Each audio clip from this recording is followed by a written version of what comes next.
கிறிஸ்துவின் சபையார் வழங்கும் கிறிஸ்துவின் வசனம் நிகழ்ச்சியை கேட்க உங்கள் யாவரையும் அன்புடன் அழைக்கிறோம்.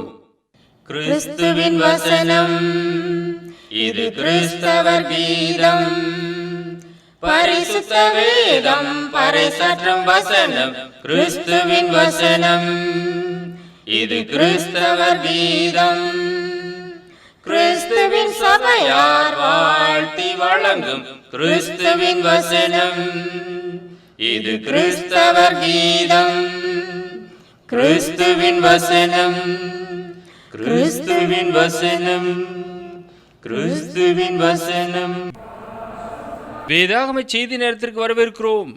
Welcome to the Bible message. அன்பானவர்களே, உங்கள் யாவரையும் நம்முடைய ஆண்டவராய் இயேசு கிறிஸ்துவின் பரிசுத்தமான நாமத்தில் வாழ்த்து வரவேற்பதிலே மிகுந்த மகிழ்ச்சி அடைகிறோம். இன்றைய நாள் கர்த்தருடைய செய்திக்காக சோர்வு, ஃபெயிண்ட். நம்முடைய வாழ்க்கையிலே பொதுவாக எல்லோருக்குமே சோர்வு வருகிறது. அதை போலவே நம்முடைய முற்பிதாக்களுக்கும் சோர்வு வந்தது. அநேக தீர்க்கதரிசிகளுக்கும் சோர்வு வந்தது. நம்முடைய பிதாவாகிய தேவன் அவர்களை தேற்றினார். ஏசாயா தீர்க்கன் மூலமாக சொல்லும்போது 40வது அதிகாரம் 28வது வசனம், பூமியின் கடையாந்தரங்களை சிருஷ்டித்த கர்த்தராகிய அநாதி தேவன் சோர்ந்து போவதும் இல்லை, இளைப்படைவதும் இல்லை. இதை நீ அறியாயோ? இதை நீ கேட்டதில்லையோ? அவருடைய புத்தி ஆராய்ந்து முடியாதது. அன்பானவர்களே, பூமியின் கடையாந்தரங்களை சிருஷ்டித்த நம்முடைய தேவன் சோர்ந்து போவதே இல்லை. அவர் இளைப்படைவதும் இல்லை. நம்மை போல அவர் இல்லை. அவர் சோர்ந்து போகவே மாட்டார். எவ்வளவு பெரிய வானம், எவ்வளவு பெரிய பூமி, இவைகள் எல்லாம் சிருஷ்டித்தவர் நம்முடைய பிதாவாகிய தேவன். அவர் ஒருபோதும் சோர்ந்து போவதே இல்லை, இளைப்படைவதும் இல்லை. இதை நீ அறியாயோ என்று கேட்கிறார். இதை நீ கேட்டதில்லையோ? அவருடைய புத்தி ஆராய்ந்து முடியாதது. இன்று வரை, உலகம் உண்டானது முதல் இன்று வரை ஆராய்ச்சியாளர்கள் ஆராய்ந்து கொண்டே இருக்கிறார்கள். புது புது கண்டுபிடிப்புகளை கண்டுபிடிக்கிறார்கள். எண்ணிலடங்கா அதிசயங்களை நம்முடைய பிதாவாகிய தேவன் செய்கிறார். அவரை நம்பக்கூடியவர்களுக்கு அவர் பலன் கொடுக்கிறார். ஏசாயா 40வது அதிகாரம் 29வது வசனம், சோர்ந்து போகிறவனுக்கு அவர் பலன் கொடுத்து சத்துவம் இல்லாதவனுக்கு சத்துவத்தை பெருக பண்ணுகிறார். He gives power to the faint. He increases the strength of him who has no might. யாருக்கெல்லாம் சத்துவம் இல்லையோ அவர்களுக்கு சத்துவத்தை பெருக பண்ணுகிறார். சோர்ந்து போகிற நமக்கும் கூட தேவன் பலன் கொடுக்கிறார். நாம் சோர்ந்து போய் பிதாவாகிய தேவனை நோக்கி கூப்பிடும்போது நம்மை அவர் பலப்படுத்துகிறார் என்று நாம் அறிகிறோம். சோர்ந்து போகிற நீங்கள் தேவனை நோக்கி கூப்பிடுங்கள். அவர் உங்களை பலப்படுத்துவார், உங்களுக்கு சத்துவத்தை பெருக பண்ணுவார். இன்றைக்கு இளைஞர்களை நாம் பார்க்கிறோம். வாலிப முறுக்கில் எல்லாம் செய்கிறார்கள். இளங்கன்று பயமறியாது என்று சொல்வார்கள். ஆனால் ஏசாயா சொல்லுகிறார், ஏசாயா 40வது அதிகாரம் 30வது வசனம், இளைஞர் இளைப்படைந்து சோர்ந்து போவார்கள், வாலிபரும் இடறி விடுவார்கள். அப்படிப்பட்ட இளைஞர்களே சோர்ந்து போவார்கள். அவர்கள் இடறியும் போய்விடுவார்கள். ஆனால் கர்த்தரை நாம் நம்புவோம் என்றால் ஒருபோது நாம் சோர்ந்து போகவே மாட்டோம். ஏனென்றால் அவர் சோர்ந்து போகிறவனுக்கு பலன் கொடுத்து சத்துவம் இல்லாதவனுக்கு சத்துவத்தை பெருக பண்ணுகிறார். வாலிபம் எல்லாமே மாயையாக போகிறது. அவர்கள் கொஞ்ச நாள் வாலிப பிராயத்தில் இருப்பார்கள். பின்பதாக முதியோராக மாற்றப்படுவார்கள். எனவே வாலிபம் மாயையாக இருக்கிறது. ஏசாயா 40:31 நாம் வாசிக்கிறோம், கர்த்தருக்கு காத்திருக்கிறவர்களோ புது பலன் அடைந்து கழுகுகளைப் போல செட்டைகளை அடித்து எழுப்புவார்கள். அவர்கள் ஓடினாலும் இளைப்படையார்கள், நடந்தாலும் சோர்ந்து போகார்கள். கழுகுகள் தங்களுடைய இறகெல்லாம் உதிர ஆரம்பித்துவிடும்.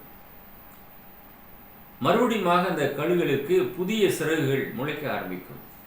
அதுவரை அவைகள் காத்திருக்கும். அதை போல கர்த்தருக்கு காத்திருக்கிறவர்களோ புது பலன் அடைந்து கழுகுகளைப் போல செட்டைகளை அடித்து எழும்புவார்கள், நடந்தாலும் சோர்ந்து போகார்கள். அன்பானவர்களே, அப்படிப்பட்ட ஒரு பலனை நம்முடைய பிதாவாகிய தேவன் நமக்கு கொடுக்க அறிந்திருக்கிறார். நீங்கள் கர்த்தருக்கு காத்திருக்க வேண்டும்.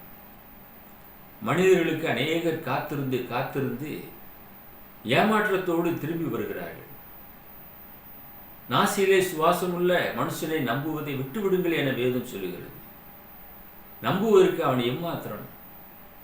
அவனையும் உங்களையும் உண்டாக்கினவரை நீங்கள் நோக்கி பாருங்கள். மனிதனை நாடி ஒருபோதும் போகாதிருங்கள். ஜீவனுள்ள தேவன் ஒருவர் இருக்கிறார். அவருக்கு காத்திருக்கும் போதுதான் நாம் புது பலனை அவருடைய சமூகத்திலிருந்து நாம் பெற்றுக்கொள்ள முடியும். இரண்டாவது, யோனா தீர்க்கதரிசியை நீங்கள் அறிவீர்கள். அவன் சோர்ந்து போனான். யோனா 4வது அதிகாரம் முதல் 4 வசனங்கள். யோனாவுக்கு இது மிகவும் விசனமாயிருந்தது. அவன் கடும் கோபம் கொண்டு கர்த்தரை நோக்கி விண்ணப்பம் பண்ணி, கர்த்தாவே, நான் என் தேசத்தில் இருக்கும்போதே நான் இதை சொல்லவில்லையா? இது நிமித்தமே நான் முன்னுமே தர்சீசுக்கு ஓடிப்போனேன். நீர் இரக்கமும் மன உருக்கமும் நீடிய சாந்தமும் மிகுந்த கிருபையும் உள்ளவரும் தீங்குக்கு மனஸ்தாபப்படுகிறவருமான தேவன் என்று அறிவேன். இப்போதும் கர்த்தாவே, என் பிராணனை என்னை விட்டு எடுத்துக்கொள்ளும். நான் உயிரோடு இருக்கிறதை பார்க்கணும், சாகிறது நலமாயிருக்கும் என்றார். அதற்கு கர்த்தர், நீ எரிச்சலாயிருக்கிறது நல்லதோ என்றார். யோனாவுக்கு சோர்வு வந்தது. நினிவேக்கு பிரசங்கம் செய்யும்படியாக அனுப்பப்பட்டான். அவனோ தர்சீசுக்கு ஓடிப்போனான். அவனை மீண்டுமாக தேவன் அழைத்து வந்தார். அற்புத விதமாக அழைத்து வந்தார். கப்பலில் இருந்து அவனை தூக்கி போட்டார்கள். ஒரு மீன் யோனாவை விழுங்கினது. 3 நாள் ராப்பகலாக இருந்து நினிவேயின் கரையிலே போய் அவனை கக்கி விட்டது. நினிவேயில எழுந்து போய் பிரசங்கம் செய்தான், மனம் திரும்புங்கள் என்று சொல்லி. பின்பதாக அந்த நினிவேக்கு என்ன நடக்கப் போகிறது என்பதை பார்க்கும்படியாக அமர்ந்து கொண்டிருக்கிறான். தேவனை பற்றி நன்கு அவன் அறிந்தவனாக இருந்தான். நீர் இரக்கமும் மன உருக்கமும் நீடிய சாந்தமும் மிகுந்த கிருபையும் உள்ளவரும் தீங்குக்கு மனஸ்தாபப்படுவருமான தேவன் என்று அறிவேன். இதை அறிந்த அவன் உட்கார்ந்து கொண்டிருக்கிறான். ஒரு குடிசையை போட்டான். யோனா 4வது அதிகாரம் 5வது வசனம். பின்பு யோனா நகரத்திலிருந்து புறப்பட்டு நகரத்துக்கு கிழக்கே போய் அங்கே தனக்கு ஒரு குடிசையை போட்டு நகரத்துக்கு சம்பவிக்கிறதை தான் பார்க்க மட்டும் அதன் கீழ் நிழலில் உட்கார்ந்தான். என்ன நடக்கப் போகிறது என்பதை பார்க்கும்படியாக உட்கார்ந்திருந்தான். அந்த நகரம் அழிக்கப்பட வேண்டும் என்று இவனுடைய எண்ணம்.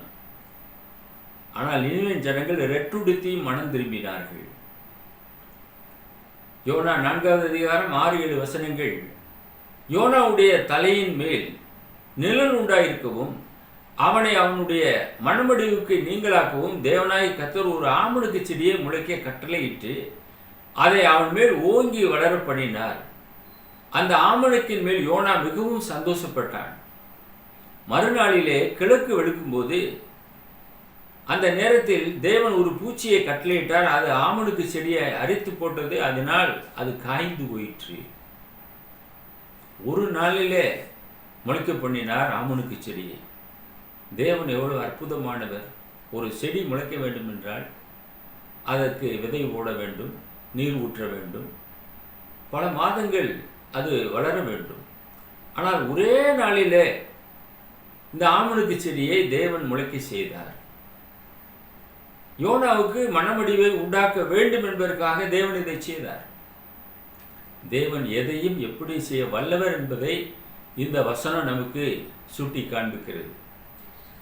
அந்த ஆமணக்கின் மேல் யோனா மிகவும் சந்தோஷப்பட்டான்.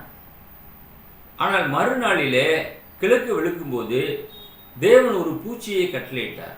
அது ஆமணக்கு செடியை முற்றிலுமாக அரித்து போட்டது. அதனாலே அது காய்ந்து போயிற்று.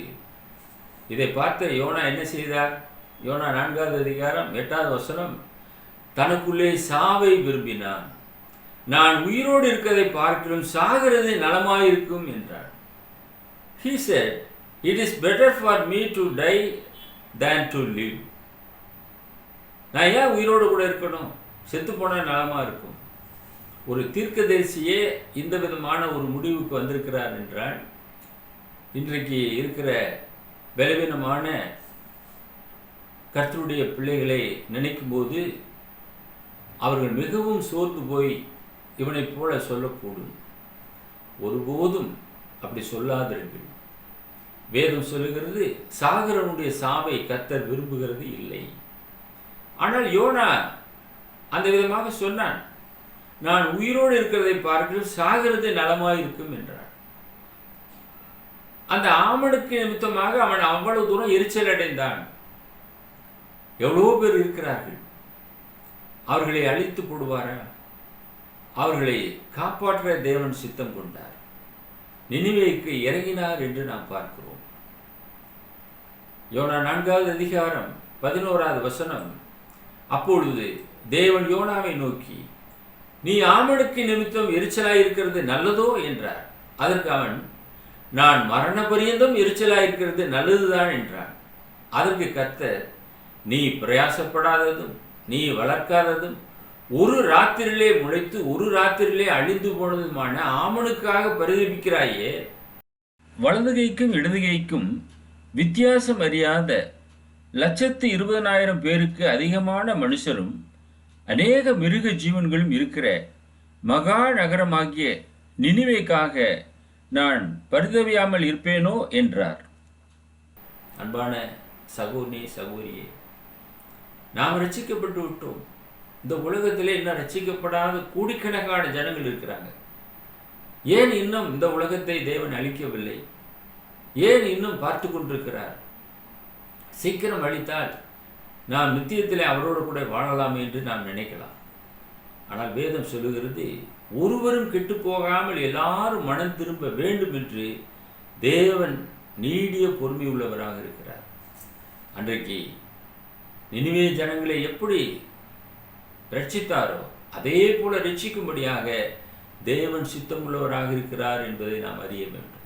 3வது, எலியாவும் சோர்ந்து போனார். எதனாலே? இந்த ஏசபேல் என்ற பெண்ணினாலே சோர்ந்து போனார். 1 ராஜாக்கள் 19வது அதிகாரம் 2-3 வசனங்கள். அப்பொழுது ஏசபேல் எலியாவினிடத்தில் ஆள் அனுப்பி, அவர்களின் ஒவ்வொருவருடைய பிராணனுக்கு செய்யப்பட்டது போல் நான் நாளை இந்நேரத்தில் உன் பிராணனுக்கு செய்யாதே போனால் தேவர்கள் அதற்கு சரியாகவும் அதற்கு அதிகமாகவும் எனக்கு செய்ய கடவர்கள் என்று சொல்ல சொன்னாள். அவனுக்கு அது தெரிந்தபோது எழுந்து தன் பிராணனை காக்க யூதாவை சேர்ந்த பெயர்சபாவுக்கு புறப்பட்டு போய் தன் வேலைக்காரனை அங்கே நிறுத்தி விட்டான். ஆள் எஸ்கேப் ஆகிவிட்டார். எலியா தீர்க்கதரிசியை அறிவீர்கள்.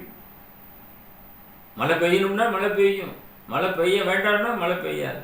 அவ்வளவு பெரிய அற்புதமான வல்லமையை பெற்றவர். அவனுடைய வார்த்தையை கேட்டு தேவன் அந்த விதமாகவே செய்தார். அவர் அந்த எசபேல் பெண்ணுக்கு பயந்து ஓடி போய் ஒளியும்படியாக பெயர்சபாவுக்கு புறப்பட்டு போகிறார். ஒரு தீர்க்கதரிசிக்கு வந்த நிலைமையை பார்த்தீர்களா?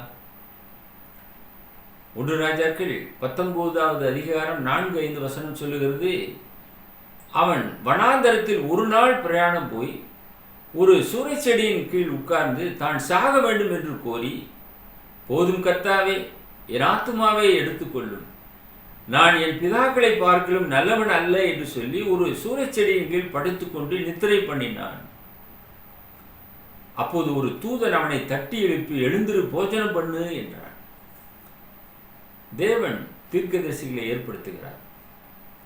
அவர்கள் எங்கே போய் ஒளிந்தாலும் அவர்களை விட்டு விடுவதாக இல்லை.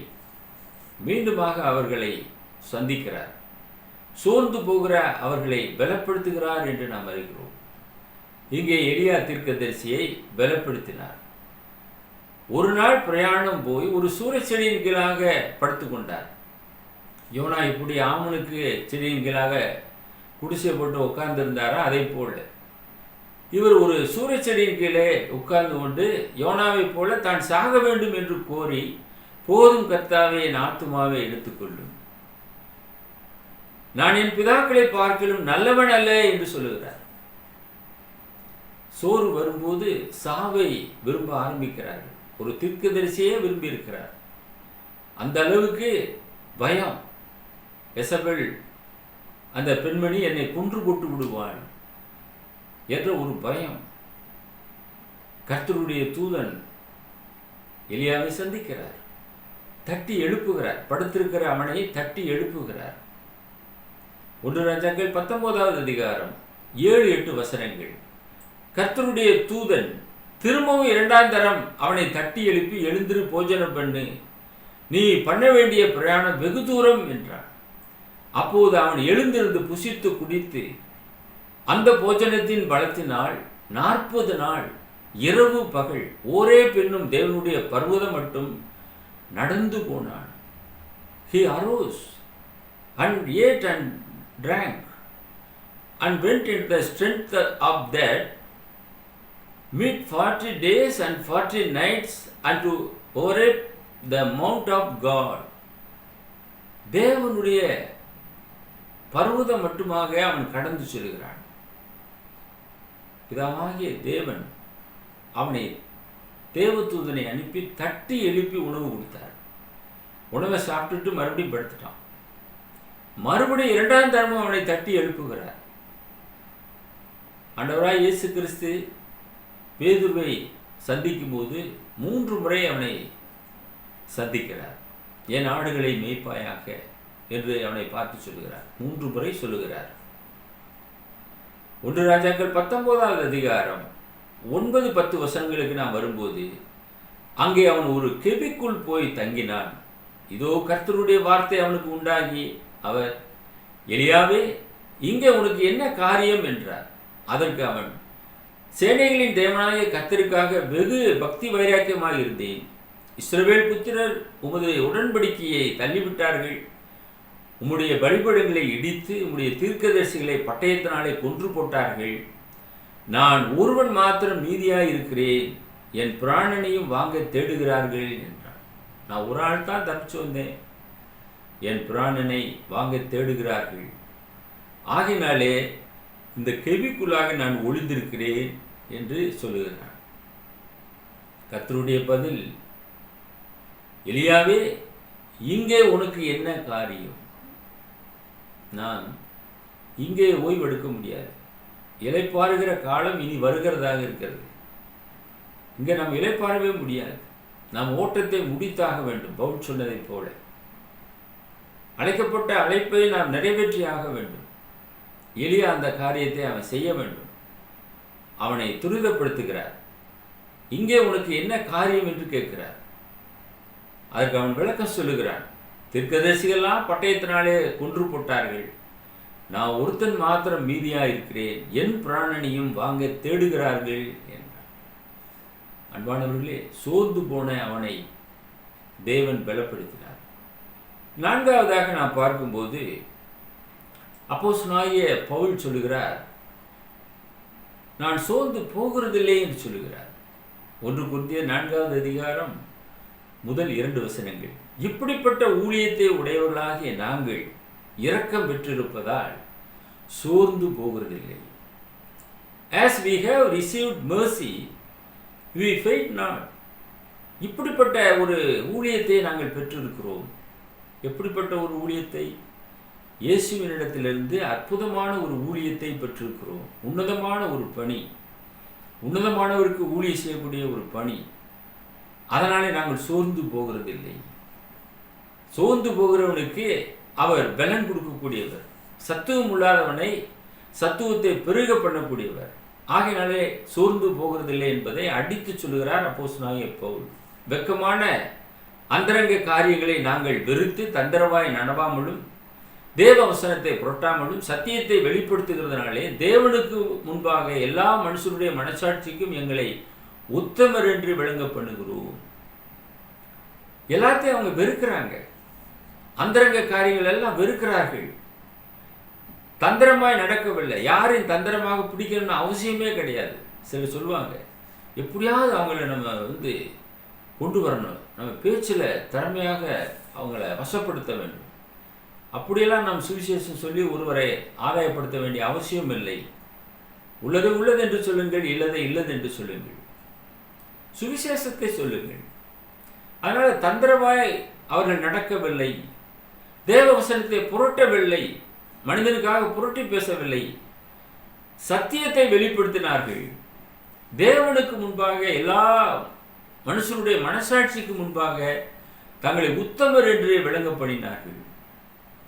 மேலும் சொல்லுகிறார் 2 கொரிந்தியர் 4:16 ஆனபடியினாலே நாங்கள் சோர்ந்து போகிறதில்லை என்று சொல்லுகிறார். அப்போஸ்தலனாகிய பவுல் சோர்ந்து போகவில்லை, அவரை சார்ந்தவர்களும் சோர்ந்து போகவில்லை. யோனா தீர்க்கதரிசி சோர்ந்து போனார், எலியா தீர்க்கதரிசி சோர்ந்து போனார். ஆனால் அப்போஸ்தலனாகிய பவுல் சோர்ந்து போகவில்லை. ஆண்டவராகிய இயேசு கிறிஸ்துவினாலே சந்திக்கப்பட்டவர். நீங்கள் நானும் இயேசுவினாலே தொடப்பட்டவர்களாக இருப்போம் என்றால் நாமும் நிச்சயமாக சோர்ந்து போக மாட்டோம். எங்கள் புறம்பான மனுஷனானது அழிந்தும் உள்ளான மனுஷனானது நாளுக்கு நாள் புதிதாக்கப்படுகிறது. புறம்பான மனுஷன் அழிய வேண்டும், உள்ளான மனுஷன் நாளுக்கு நாள் புதிதாக்கப்பட வேண்டும். மேலானவைகளை நாம் நோக்கி பார்க்கிறோம், கீழானவைகளை அல்ல.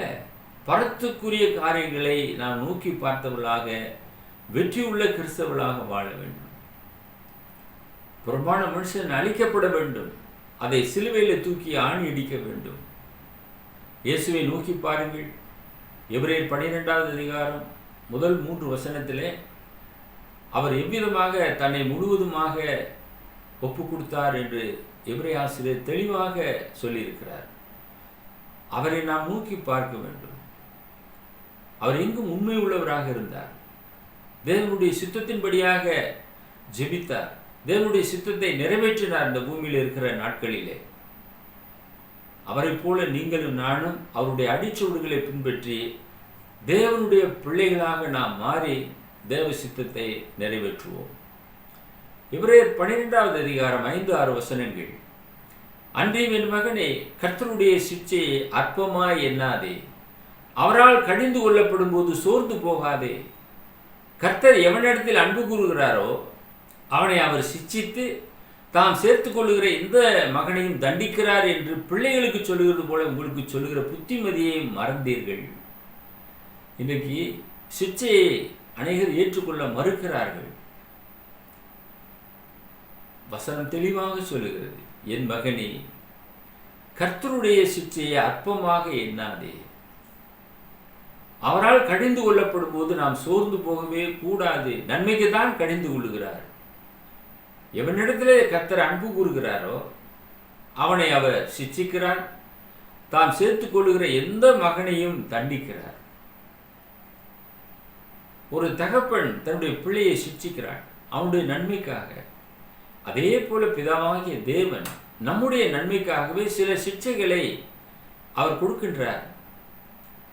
நாம் சிட்சைகளை ஏற்றுக்கொள்ளக்கூடிய பிள்ளைகளாக இருக்க வேண்டும். இல்லை என்றால் நாம் வேசி பிள்ளைகளாக நாம் இருப்போம் என்று வேதம் சொல்லுகிறது. சிட்சையை நாம் ஏற்றுக்கொண்டு நம்மை மாற்றி அமைக்க வேண்டியது அவசியமாக இருக்கிறது. நம்முடைய பிரயோஜனத்துக்காகவே சிட்சிக்கிறாராம். எபிரேயர் 12 வாசிக்கிறோம். நம்முடைய நன்மைக்காகவே நாம் சிறப்பாக மாற வேண்டும், தேவனுடைய சித்தத்தை பூரணமாக நிறைவேற்ற வேண்டும் என்பதற்காக தேவன் சிட்சிக்கிறார். அதனால அந்த சிட்சையை ஏற்றுக்கொள்ளுங்கள். அவரால் கடிந்து கொள்ளப்படும் போது சோர்ந்து போகாதிருங்கள். கடைசியாக சோர்ந்து போகாமல் நாம் நன்மை செய்ய வேண்டும். கலாத்தியர் 6:9 நன்மை செய்கிறதில் சோர்ந்து போகாமல் இருப்போமாக. நாம் தளர்ந்து போகாதிருந்தால் ஏற்ற காலத்தை அறுப்போம். Let us not be weary in well doing, for in due seasons we shall reap, if we faint not. நாம் சோர்ந்து போகாமல் இருக்க வேண்டும், நன்மை செய்ய வேண்டும். நாம் தளர்ந்து போகாதிருந்தால் ஏற்ற காலத்திலே அறுவடை செய்வோம். சோர்ந்து போகாதிருக்க தேவன் நமக்கு உணவு கொடுக்கிறார். அதை அறிவீர்களா? கர்த்தர் சபையை போஷித்து காப்பாற்றுகிறார். வனாந்தரத்திலே 3 நாட்களாக சாப்பிடாமல் இருந்தவர்களுக்கு ஆகாரம் கொடுத்தார். மார்க் 8வது அதிகாரம் 3வது வசனம். அவர்கள் சோர்ந்து போவார்களே என்று சொன்னார். ஆகாரம் கொடுத்து அனுப்புகிறார். எலியாவை தட்டி எழுப்பி ஆகாரம் கொடுத்தார் 2 முறை தேவ தூதன் மூலமாக. இன்றைக்கு கர்த்தர் சபையை போஷித்து காப்பாற்றுகிறார் என்பதை நீங்கள் அறிவீர்களா? அந்த போஜனத்தினாலே நீங்கள் பலப்படுங்கள். சோர்ந்து போகிற உங்களுக்கு தேவன் பலத்தை கொடுக்கத்தக்கதாக உங்களுக்காக நாங்கள் ஜெபம் பண்ணுகிறோம். எங்களை நேசித்து வழிநடத்துகிற பரலோகத்தின் பிதாவே, இந்த நிகழ்ச்சியை பார்த்து கொண்டிருக்கிற அருமையான நேயர்களுக்காக ஜெபம் பண்ணுகிறோம். ஒருவேளை அவர்கள் சோர்ந்து போயிருப்பார்கள் என்றால் உங்களுடைய சமூகத்திலே முழு பலனை பெற்றுக்கொண்டு கழுகளைப் போல சட்டைகளை எடுத்து எழும்ப தேவன் அவர்களை பலப்படுத்தி வழிநடத்திய வேண்டுமாய் இயேசுவின் வெளியேறப்பெற்ற நாமத்தில் இந்த ஜெபத்தை தாழ்மையோடு கூட ஏறெடுக்கிறோம் எங்கள் பரலோகத்தின் பிதாவே, ஆமென். அன்பானவர்களே, தி வேர்ட் ஆஃப் கிரைஸ்ட் நிகழ்ச்சியை பார்த்து வருகிறதான உங்கள் ஒவ்வொருவரையும் கர்த்தர் தாமே ஆசீர்வதிப்பாராக. இந்நிகழ்ச்சியானது வேத வசனத்தின் அடிப்படையிலே இந்நிகழ்ச்சியை நாங்கள் துவங்கி இருக்கின்றோம். கொலோசியர் 3:16 சொல்லப்பட்டபடியாக கிறிஸ்துவின் வசனம் உங்களுக்குள்ளே சகல ஞானத்தோடும் பரிபூர்ணமாக வாசமாய் இருப்பதாக என்ற வசனத்தின் அடிப்படையிலே கிறிஸ்துவின் வசனம் என்ற டைட்டிலை நாங்கள் வைத்து இந்த நிகழ்ச்சியை நடத்தி கொண்டு வருகின்றோம். இந்த நிகழ்ச்சியானது வத்தலக்குண்டு கிறிஸ்துவின் சபையார் மூலமாக வெளியிடப்படுகிறது. கிறிஸ்துவின் சபையானது ஆண்டவராய் இயேசு கிறிஸ்துவினாலே கிபி 33 எருசலேமிலே முதலாவது 3000 அங்கத்தினர்களோடு துவங்கப்பட்டது. ஆண்டவராய் இயேசு கிறிஸ்து இந்த சபையின் தலைவராக இருக்கின்றார். மத்தேயு 16:18 சொன்னபடியாக இந்த கல்லின் மேல் என் சபையை கட்டுவேன், பாதாளத்தின் வாசல்கள் அதை மேற்கொள்வதில்லை என்ற வசனத்தின்படியாக இயேசு கிறிஸ்து தாமே இந்த சபையை முதலாவது துவக்கினார். அப்போஸ்தலனாகிய பவுல் ரோம கிறிஸ்தவர்களுக்கு எழுதின கடிதத்திலே ரோமர் 16:16 சொல்லுகிறார், கிறிஸ்துவின் சபையார் உங்களை வாழ்த்துகிறார்கள் என்று. இந்த சபை கிறிஸ்து இயேசுவினாலே முதலாவது துவக்கப்பட்டது. கிறிஸ்துவனுடைய உபதேசத்தை சொல்லக்கூடிய சபையாக இது இருக்கின்றது. உலக அளவில் இந்த சபையானது இயங்கிக் கொண்டிருக்கிறது. இயேசுவின் நாமத்தினாலே எங்கே 2-3 பேர் கூடுவார்களோ அந்த இடத்திலே அவருடைய பிரசன்னமானது இருக்கின்றது. எருசலேமிலே வெளியேறப்பெற்ற கல், பரீட்சிக்கப்பட்ட கல் வைக்கப்பட்டது. அந்த கல்லிலே விசுவாசமாய் இருக்கிறவன் வெட்கப்பட்டு போவதில்லை. அந்த மூளைக்கல்லை சீயோனிலே பிதாவாகிய தேவன் வைத்தார். அந்த சபையிலே நீங்கள் உங்களை இணைத்துக் கொள்ளுங்கள். அந்த சபையிலே திருமுழுக்கு பெறுகிறவர்களை கர்த்தர் தாமே ரட்சித்து அவருடைய சபையிலே சேர்க்கிறார் என்று அப்போஸ்தலர் நடபடிகள் 2:47 நாம் வாசிக்கிறோம். தேவனை துதித்து ஜனங்கள் எல்லாரிடத்திலும் தயவு பெற்றிருந்தார்கள். ரட்சிக்கப்படுகிறவர்களை கர்த்தர் அனுதினமும் சபையிலே சேர்த்து கொண்டு வந்தார். கர்த்தர் ஒருவரே அவருடைய சபையிலே சேர்க்கிறவராக இருக்கின்றார். நீங்கள் இந்த சபையிலே சேர்வதற்கு என்ன செய்ய வேண்டும்? நீங்கள் ஒவ்வொருவரும் விசுவாசத்தை உடையவர்களாக இருக்க வேண்டும். உங்களுடைய பாவங்களுக்காக நீங்கள் மனம் திரும்பி இயேசு கிறிஸ்துவை விசுவாசித்து அறிக்கையிட்டு ஞானஸ்நானம் பெற வேண்டும். ஒரே ஒரு ஞானஸ்நானம் தான். ஒரே கர்த்தர், ஒரே ஞானஸ்நானம், ஒரே பிதா, ஒரே ஆவியானவர், ஒரே சபை என எபேசியர் புத்தகத்திலே நாம் படிக்கின்றோம். எனவே பிதாவாகிய தேவன் ஒரே ஒரு திட்டத்தை வைத்திருக்கின்றார். அதை இயேசு கிறிஸ்துக்குள்ளாக வைத்திருக்கின்றார். அந்த திட்டத்துக்குள்ளாக நீங்கள் பிரவேசியுங்கள். ஞானஸ்நானம் பெற்றுக்கொண்டு நீங்கள் ரட்சிப்பை சுதந்திரித்துக் கொள்ளுங்கள். உங்களுக்காக, உங்களுடைய குடும்பங்களுக்காக நாங்கள் தொடர்ந்து ஜெபம் பண்ணுகிறோம். உங்களை கர்த்தர் ஆசீர்வதிப்பாராக. உங்களுக்கு ஆவிக்குரிய புத்தகங்கள் தேவைப்பட்டால் எங்களோடு கூட தொடர்பு கொள்ளுங்கள். வேத சத்தியங்கள் அடங்கிய புத்தகங்களை நாங்கள் உங்களுக்கு அனுப்பி தருவோம். தி வேர்ட் ஆஃப் கிரைஸ்ட் மாத இதழ் வேண்டுமா? எங்களோடு தொடர்பு கொள்ளுங்கள். இன்றே தொடர்பு கொள்ளுங்கள். உங்களுடைய முகவரியை எஸ்எம்எஸ் மூலமாக எங்களுக்கு தெரியப்படுத்துங்கள். மறக்காமல் தெரியப்படுத்துங்கள். இன்றே தெரியப்படுத்துங்கள். May God bless you all.